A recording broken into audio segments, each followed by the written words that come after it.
ह्या पॅच पासून साधारण 200 मीटर अंतरावर शाळा आहे लहान मुलांची. या ठिकाणी पण 200 ते 300 मीटर अंतरावर शाळा आहे. हा मधला जो पॅच आहे हा तुम्ही पाहू शकता. काल मुंबईमध्ये मेन हॉलमध्ये पडून एक दुर्दैवी मृत्यू झाला काल. हे पुण्यामध्ये पण ते करायची इच्छा आहे का पुणे महापालिका प्रशासनाची? ही जी कामं आहे की पावसाळ्यापूर्वीची कामं आहेत.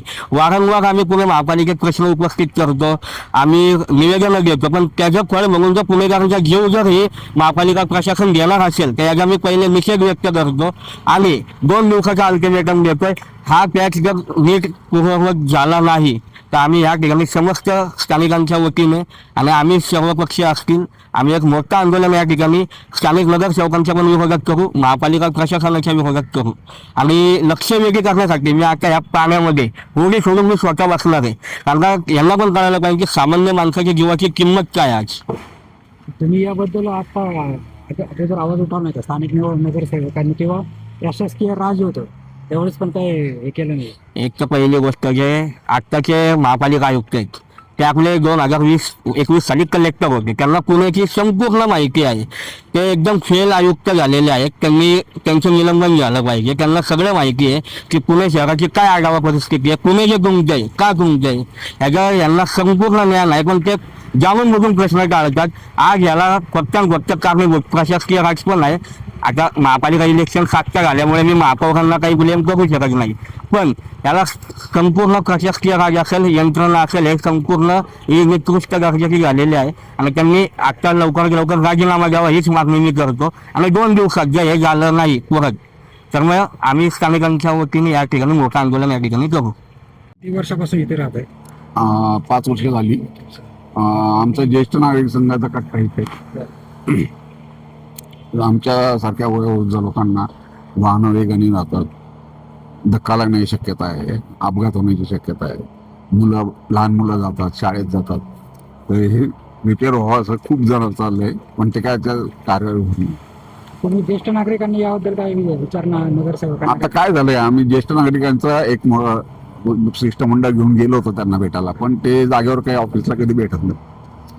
आम्ही आता वयस्कर असल्यामुळे किती वेळा जाणार, सगळ्या लिमिटेशनसाठी. तुमची आता काय मागणी नाही? हा रस्ता यांनी का ठेवलाय तेच कळत नाही. कारण पुढे नीट आहे, मागे नीट आहे आणि इथे एवढा 50-100 मीटरचा रस्ता त्यांनी ठेवलाय.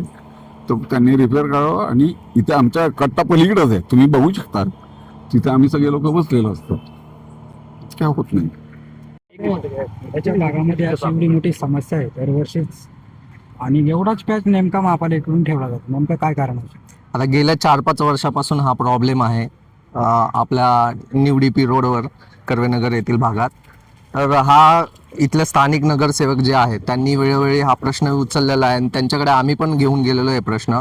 पण हा जो पॅच आहे हा का ठेवला याचं कारण अद्याप कळलेलं नाही आहे. पण ह्या पॅचचा असा एक हे झालेलं आहे याच्यामुळे की इकडे शाळा आहे, इकडे पण शाळा आहे आणि हा मध्यस्थी पॅच झालेला आहे. याच्यामुळे मोठ्या दुर्घटना इथं घडू शकतात, लहान मुलांना दुखापत घडू शकते. कारण भरपूर मुलं जी शाळेची वगैरे आहे ते सायकलवर वगैरे येतात, सो त्यांचे ॲक्सिडेंट होणे इथं शक्यता जास्त आहे. आणि अजून पण इथे जे क्रॉसिंग आहे तो सिंगल हा पॅच असल्यामुळे जे इकडून येणारे लोक आहेत तो जाण्याचा रस्ता यूज करतात, म्हणजे एकाच रस्त्यावर दळणवळण होत राहतं सारखं. सो त्याच्यामुळे मोठी दुर्घटना घडू शकते या ठिकाणी. किती वर्षापासून हा प्रॉब्लेम आहे आणि कुठल्या घटना, किती अपघात? दर पावसाळ्यामध्ये इथं असेच प्रॉब्लेम चालू होतात. माणसं म्हणजे आता हे काय सगळे स्टुडंट राहतात. आता स्टुडंट राहिल्यामुळे काय त्यांच्याकडे गाड्या काय नवीन नसतात, त्यामुळे त्यांच्या गाड्या खराब असल्यामुळे त्या रोडमध्ये 100% त्या मुली, लहान मुली आहेत, पाडत्यात, धाडत्यात. आता कपडे खराब आहेत त्यांच्याकडे, काय धुवायला माणसं नाही आहेत. पण तरी इथले नगरसेवक जे आहेत ते सगळे नगरसेवक आहेत. एवढे नगरसेवक भ्रष्ट आहेत. पैसे घेतात, छोटे काम दाखवतात, लाखो रुपयांनी करोडो रुपयांनी रोड बनवतात, मग त्यातले अर्धे पैसे यांच्याच घरी जातात. काम तर काय ते करतच नाही. आता आमच्या स्थानिकचे सगळ्यांना विचारा तुम्ही काय परिस्थिती येईल, सेम तशीच परिस्थिती तशी आहे.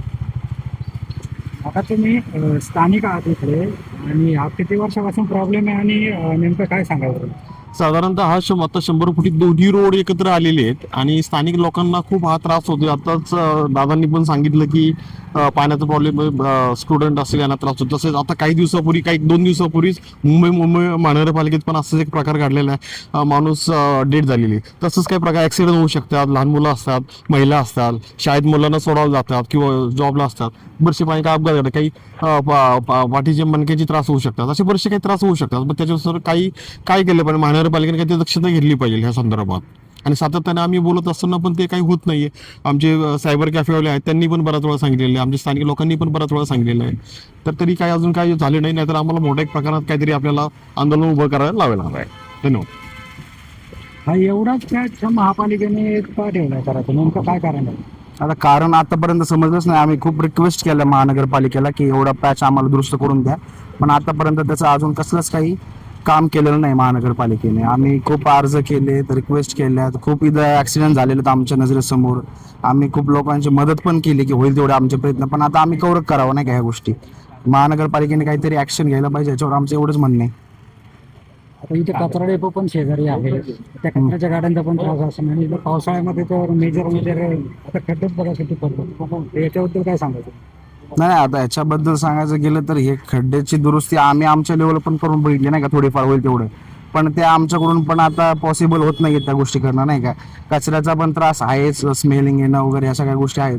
त्याच्यात महानगरपालिकेने थोडं लक्ष घालावं एवढंच आमचं म्हणणं आहे. स्थानिक नगरसेवकाकडे लक्ष देत नाही. आता त्याबद्दल आम्ही त्यांच्याकडे एकदा जाऊन भेटून एकदा त्यांना पण आम्ही रिक्वेस्ट करू.